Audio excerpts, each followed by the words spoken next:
Party కోసం అమ్మాయి రాలేదనుకుంటాను, మా ఇంట్లో సొంత బిడ్డలాగా ఉండి మాతో పాటు మా ఆవిడతో పాటు తిరిగింది.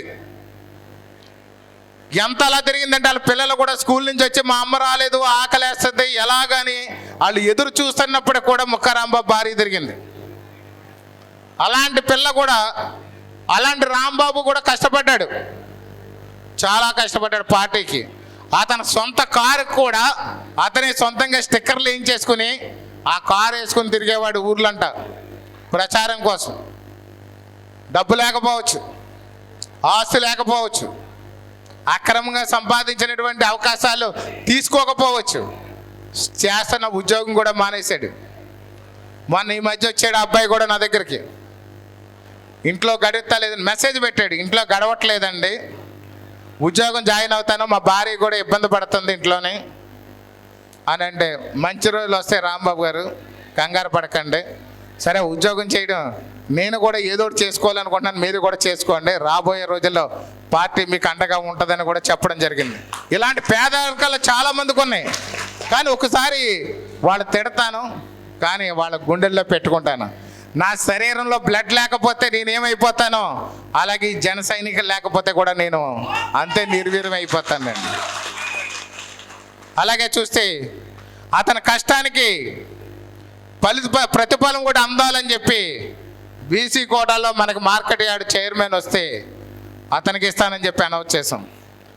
ఈలోపు కూటమిలో భాగంగా చివరి వరకు మనకని చెప్పి నాదెండ్ల మనోహర్ గారు అనౌన్స్ చేసిన తర్వాత కూడా పేరు పంపించాం. అన్నీ అయిపోయిన తర్వాత తెలుగుదేశం వాళ్ళు ఇక్కడ ఎంపీ లేదు, ఎమ్మెల్యే లేదని పట్టుబడితే ఆ విషయం బాధ అనిపించినప్పటికి కూడా వాళ్ళు తీసుకుంటున్నారంటే సరే మంచిదిద్దామని అనుకున్నాను నేను. నాదెండ్ల మనోహర్ గారి దగ్గరికి ఓ రోజు నేను, వేగజట్ రాజు గారు, దొర ఒకసారి వెళ్ళాం, కూడా రాంబాబు గారు కూడా వచ్చాడు. ఆ రాంబాబు వచ్చినప్పుడు సరే ఈయన ముక్క రాంబాబు బీసీ కమ్యూనిటీ పార్టీకి చాలా కష్టపడ్డాడు, మీరు బీసీకి మార్కెట్ యార్డ్ చైర్మన్ అన్నారు, ఇతని డీటెయిల్సే ఇచ్చాను సార్, ఇతని భార్య, వాళ్ళ భార్య కూడా బాగా కష్టపడింది సార్ పార్టీ కోసం. అలాంటి పరిస్థితుల్లో ఈ పోస్ట్ అనౌన్స్ చేశాము, కానీ మళ్ళీ ఇప్పుడు ఇవ్వలేకపోయామని అంటే అవును కదా మొన్న నేనే చెప్పాను, కానీ టీడీపీ వాళ్ళు గట్టిగా పట్టేటారు, ఒక మంచి పోస్ట్ మనం ఇద్దామని చెప్పేసి రాంబాబునే పిలిచి కౌగిలించుకుని ఆ రోజుని రాంబాబుకి చెప్పినటువంటి పరిస్థితి నాదెండ్ల మనోహర్ గారిది అని చెప్పి సందర్భం తెలియజేస్తున్నాను. గుర్తుందా మీకు? అలాగే కోరుకొండ మండలంలో రేపు రాబోయే రోజుల్లో 2 మంచి పదవులు మన నియోజకవర్గ స్థాయిలో వస్తున్నాయి.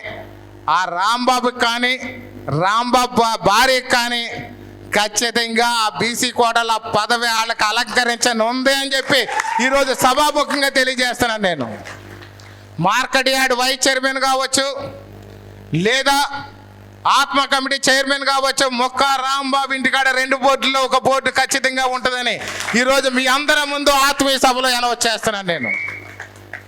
అలాగే చాలామంది ఉన్నారు, ఒక్కరి గురించి కాదు, పార్టీ కోసం చాలామంది అరిగిపోయారు. నా ఎదురుకుండా ఉన్నట్టు పద్మ గారు ఉన్నారు, నిజానికి ఆవిడ ఎప్పుడు ఇంట్లో నుంచి బయటికి రారు, ఆవిడంతా సంసార జీవితం, పిల్లలు. కానీ ఎలక్షన్లో ఆవిడ క్యాంపెయినింగ్ నా సర్వే టీం చెప్తుంటే చాలా బాధ వేసేది.